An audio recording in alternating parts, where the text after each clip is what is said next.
দাদা একটু শোনো, দাদা এখানে ময়লাগুলো রাখা আছে, তুমি একটু ফেলে দিয়ে এসো। আর হ্যাঁ, আজকের পর থেকে তুমি ডেলি ফেলে আসবে, আমাকে যাতে বলতে না হয়, ঠিক আছে? ঠিক আছে। দাদা একটু শুনবে?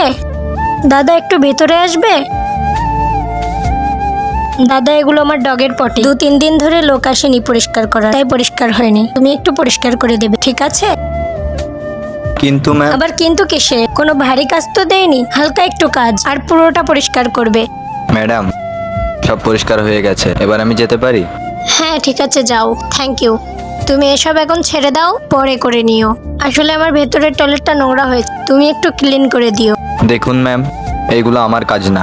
আমার কাজ শুধু এই রাস্তাঘাটগুলো পরিষ্কার করা। আর তাছাড়া আমাকে যখন কেউ বলে কোনো কাজ করতে, সেগুলো আমি করে দিই, কারোর কাজকে মানা করি না। কিন্তু তার মানে এই নয় যে আপনি আমাকে নিজের চাকর ভাববেন। ক্ষমা করবেন ম্যাডাম, আমি এই কাজ করতে পারবো না। করবে না তো কাজ? করতে হবে না তোমাকে। এবার তুমি দেখো আমি তোমাকে কি করি। তোমার ব্যাপারে নালিশ করব, তোমাকে চাকরি থেকে বাদ দিয়ে দিব, তখন তুমি বুঝতে পারবে আমাকে মানা করে কত বড় ভুল করেছো।